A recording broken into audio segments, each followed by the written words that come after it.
Hey everybody, it's Diane Gale here from sustainableslowliving.com, and today I'm going to bring you with me while I make garden markers for my garden this year.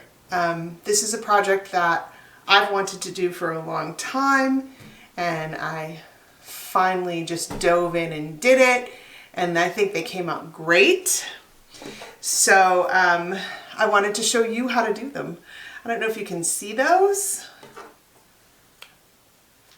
I must say it every video. I don't know if you can see. I don't know if you can see. This is how they turned out, and I love them. To me, they have a rustic charm. They have kind of a primitive look. They were tons of fun to make, and I'm really excited about sharing it with you today.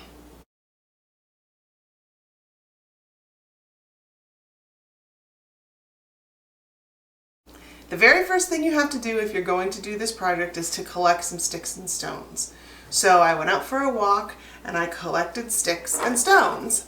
And you want sticks that are like about as big as your pinky.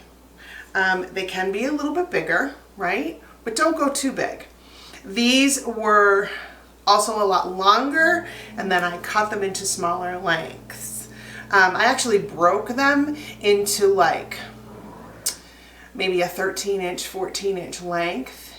And then I brought them all in the house and I laid them out on this table actually in front of the living room window where it's nice and sunny so that they would dry.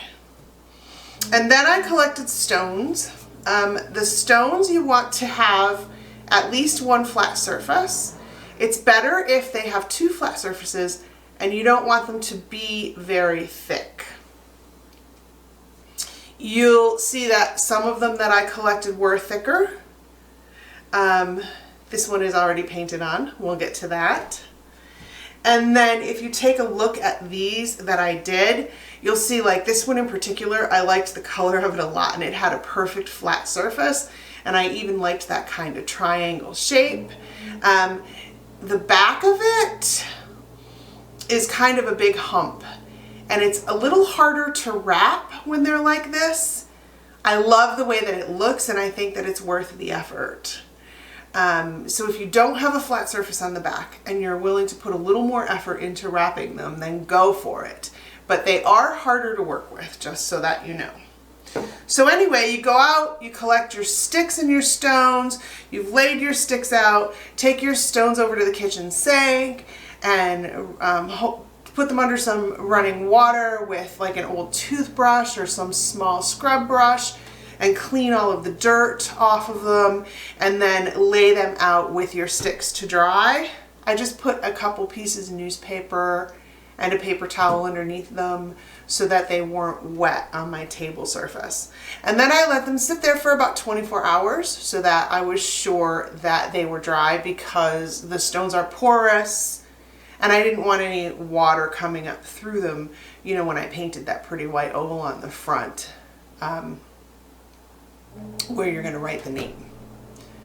And then once you have your sticks and your stones all dried out, you're ready to start. So you're going to take your stones, we'll do this one today, and you're going to take a Sharpie marker, and you're going to draw the oval on the front of your stone. This is not rocket science. This does not have to be perfect. You do want your oval to kind of take up as much of the front of the stone as you can, while still leaving a little bit of the edge for the aesthetic of the finished project. So there you go. I don't know how much you can see that. I'm going to hold it right up there for you. And that's it. And you don't have to do this step. I find it easier to have this marker as a guideline for me to paint. Painting is going to be your next step. So you're just going to take, I just have a little tube of white acrylic paint that I happen to have around the house. You can just pick up a little thing of craft paint. They're very inexpensive at the store. And I have a cheap artist brush that I grabbed at the Amish store for 69 cents. I'm going to put just a small little dollop of paint on here because this is just for demonstration purposes today. I'm not going to be painting a bunch of stones. I actually made quite a few of these markers already. And the picnic tables are coming home soon because we're not opening the food truck this year. I think we sold it. So I'm planning a spring afternoon outside making garden markers in the sun. But anyway, you're going to take this artist brush and you're just going to paint in this oval. And you want to make sure that you cover all of the marker while you paint. And there we go, you guys. There is the oval. That's one coat. You do want to put 2 coats on it. But we're not going to stick around and do that on film today because I already have this one that has 2 coats on it to work with. So we're going to go with it. But 2 coats make it a little more solid. I'm going to be honest, you could even do 3 if you had the patience and you wanted it to be more solid white, but 2 coats worked out just fine for me.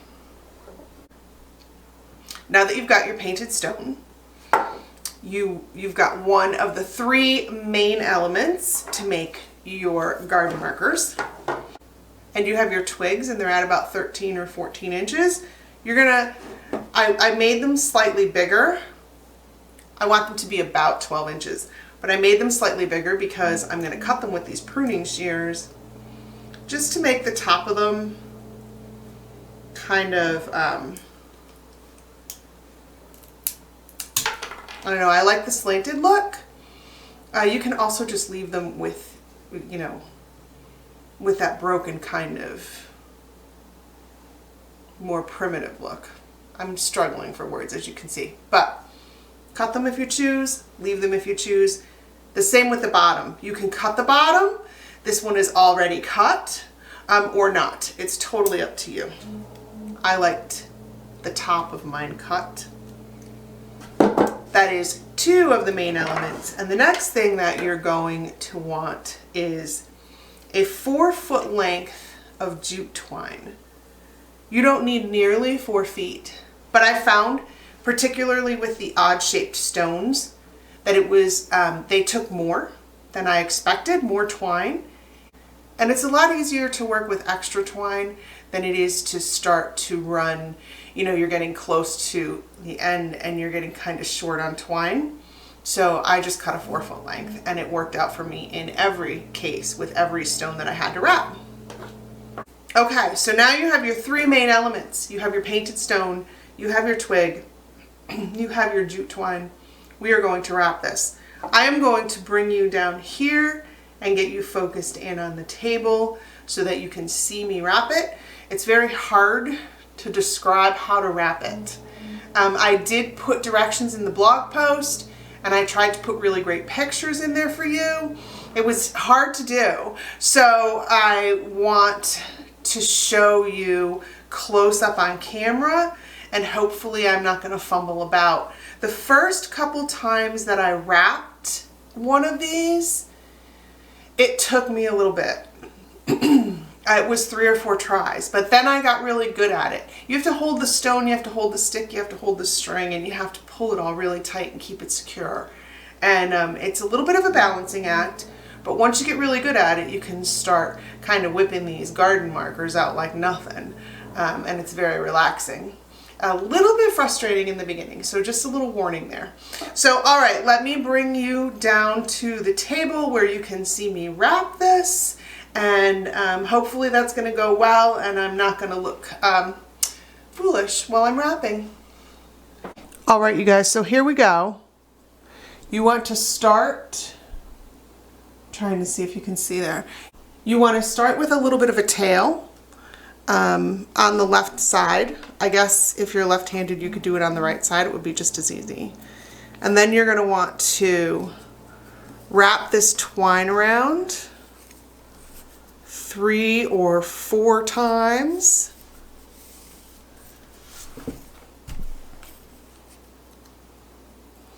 Sorry, it's even harder to try and do this so that you can see it in the camera.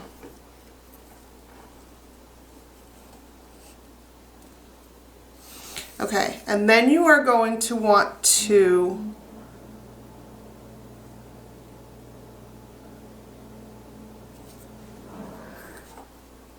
come up across the back on your last wrap so that you're coming out the right top. Now, I might have done this on the blog post where I came out the left. I have no idea. It doesn't really matter, but you have to be coming out the top. Then you're going to take your stone and you're going to hold it over that wrap, and you're going to bring the wrap down around the left of the stone.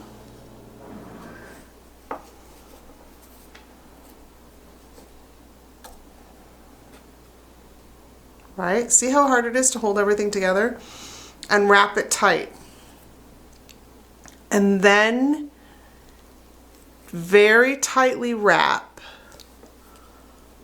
It's gonna move a little on this first wrap. This is the hard one. So very tightly wrap around the bottom of your twig.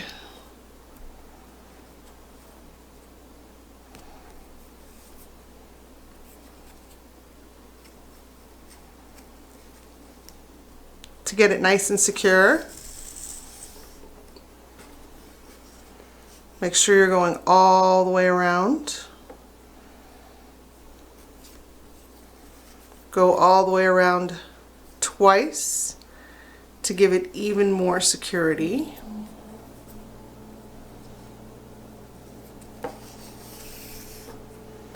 And then again,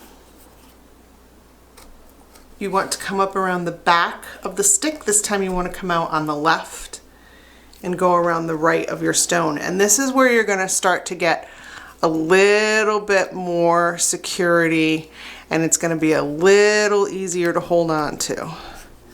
Wrap around the bottom.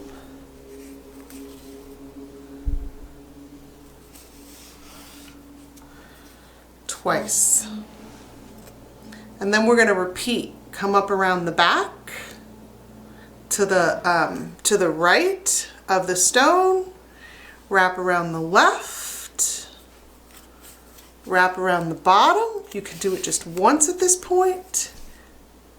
Come up to the left, go around the right, wrap around the bottom. And now you're going to turn this over,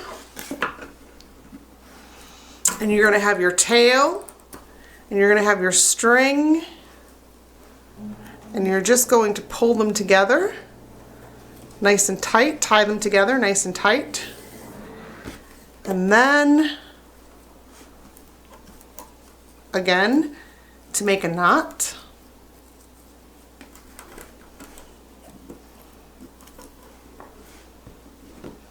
Make it nice and tight. The nice thing about jute twine is it doesn't loosen up. There you go. And then we're just going to take a scissors and we're going to cut that extra right off of there.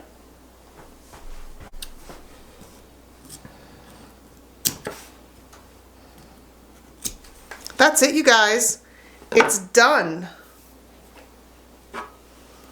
Well, the wrapping is done. Gotta love it.